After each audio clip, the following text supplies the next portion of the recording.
పేరు లేనంతగా మొత్తు నీకు పుట్టిస్తాడు. అపవాది తంత్రాలు వేరు, వాడి యొక్క ఆట వేరు, ఆడు స్టడీ వేరు. నీ జోలికే రాడు బొజ్జునంతసేపు. నువ్వు కొంచెం హుషారుగా ఉన్నావు అనుకో, అలర్ట్గా ఉన్నావు అనుకో,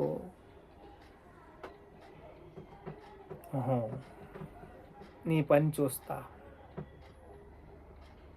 నీ పని చూస్తా, ఎంత పరిగెడతావో నీ పని చూస్తా. అలాగే చూశాడు కదండి యేసయ్యని సిలువ మోయించాడు.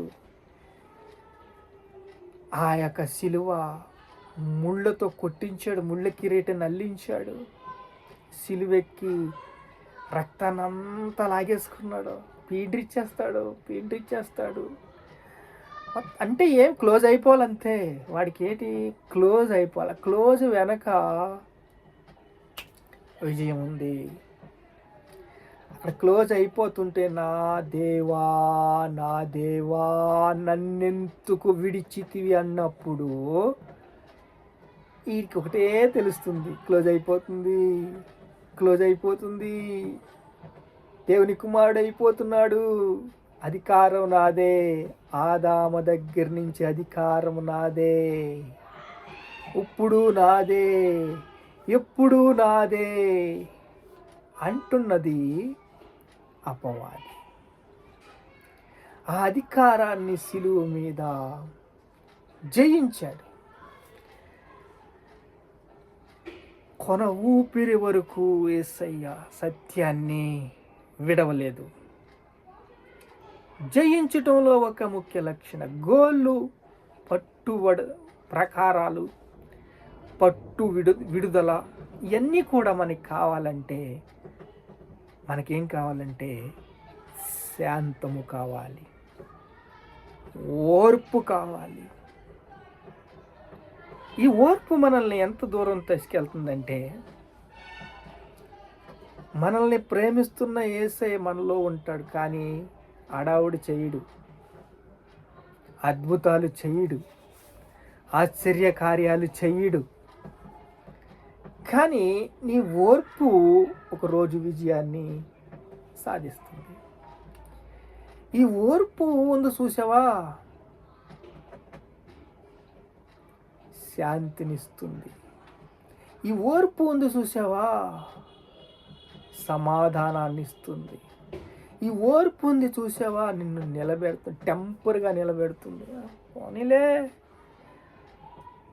ఏమైపోయింది. ఇలాగే అబ్రహాము ఓర్పుతో విశ్వాసులకు తండ్రి అయ్యాడు.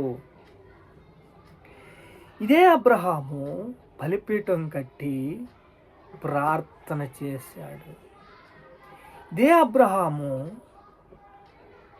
తన కుమారుణ్ణి కూడా ఇచ్చాడు. ఇదే అబ్రహాము ఆలస్యమయ్యే కొలది ఇంకా తన యొక్క విశ్వాసాన్ని పెంచుకుంటున్నాడు. పెరుగుతుంది, పెరగనే. ఓ పక్కన నిరాశ, పాలేరు, వీళ్ళే కొడుకులేనా నాకు వారసులు అంటున్నప్పుడు అబ్రహాముతో దేవుడు మాట్లాడాడు. అది అందరికీ తెలుసు. విజయానికి ఉన్న లక్షణాలు గురించి మనం చూద్దాం. ఎందుకంటే ఇక్కడ అబ్రహాంది ఆలస్యం అయ్యే కొలది ఓర్పు దొరుకుతుంది, సహనము దొరుకుతుంది, సహవాసము దొరుకుతుంది. ఈ యొక్క సహవాసముతో చుట్టూ ప్రాకారాలు కట్టుకుంటున్నాడు, సరిహద్దులు విశాలపరుచుకుంటున్నాడు. అన్నీ కూడా దేవుడు ముఖ్య స్నేహితుడుగా అబ్రహాంతో ఉన్నాడు.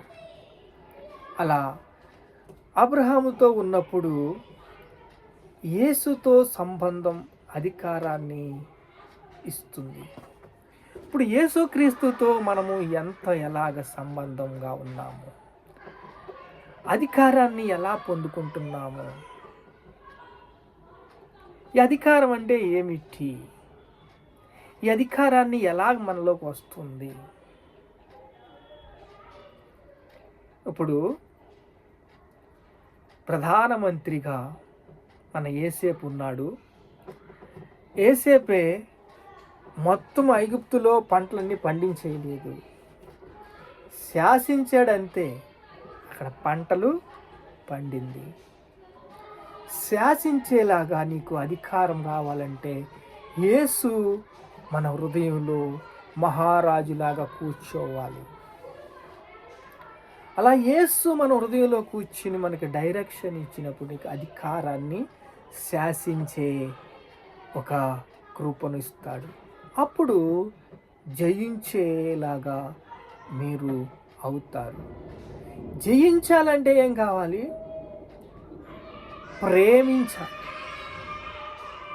ప్రేమించాలి, జయించాలి, కృపను ఆస్వాదించాలి, కృపతో ముందుకు వెళ్ళాలి.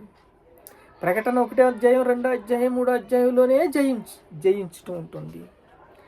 ఆ మాట చెవిలో ఆత్మ చెప్పుచున్న మాట చెవి గలవాడు వినుగాక. జయించు, జయించు, జయించు. విజన్ ఉన్న వాళ్ళకి జయించు, జయించు, జయించు. ఇలా జయించటంతో నీ హృదయ భారం నిండిపోతుంది.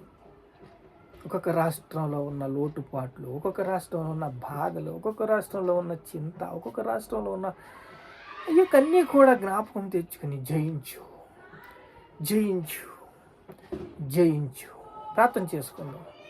పరిశుద్ధుడ, మహాపరిశుద్ధుడైన తండ్రి, అపవాది శక్తుల మీద తండ్రి అధికారం ఇచ్చావు తండ్రి, అధికారుల మీద అధికారం ఇచ్చావు అయా. జయ క్రైస్తవ జీవితానికి కావలసిన మెట్లు ఇచ్చావు తండ్రి, కృపనిచ్చావు నాయన. అబ్రహాము ఓపికతో, సహనముతో, సహవాసముతో దేవుని కృపను పొందుకున్న తండ్రి మీకు స్తోత్రాలు ఇస్తాను. జయించే కృపనిచ్చావు తండ్రి. రాజ్యము, శక్తియు, బలము, రక్షణ ఇప్పుడు క్రీస్తు ఆయన. నీకే స్తుతి, మహిమ, ఘనత, ప్రభావాలు యేసుక్రీస్తు నామములో చెల్లిస్తున్నావు తండ్రి. ఆమేన్.